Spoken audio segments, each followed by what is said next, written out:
खासदार वसंत चव्हाण यांच्या निधनानंतर राजकीय नेत्यांनी शोक व्यक्त केलाय। प्रकृती बरी नसताना सुद्धा ते निवडणूक लढले अशी प्रतिक्रिया संजय राऊत यांनी दिली आहे। तर वसंत चव्हाण हरवणारीचे व्यक्तिमत्व होतं अशा शब्दांमध्ये अजित पवारांनी भावना व्यक्त केल्या।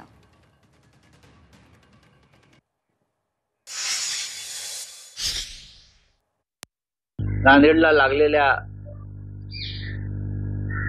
गद्दारीचा जो डाग होता त्यावेळेला तो धुवून काढण्यासाठी ते ठामपणे उभे राहिले, त्यांची प्रकृती बरी नसताना, आणि नांदेडच्या जनतेनं त्यांना पूर्ण पाठिंबा दिला। असे वसंत चव्हाण हे इतक्या लवकर आम्हाला सोडून जातील असं आम्हाला वाटलं नव्हतं।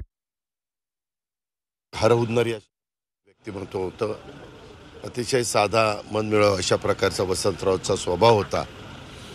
आणि जरी आम्ही वेगवेगळ्या राजकीय पक्षामध्ये काम करत असलो तरी देखील कधी मनामध्ये कुठल्याही प्रकारची कटुता न ठेवता ते संबंध चांगले ठेवण्याचा प्रयत्न करत होते।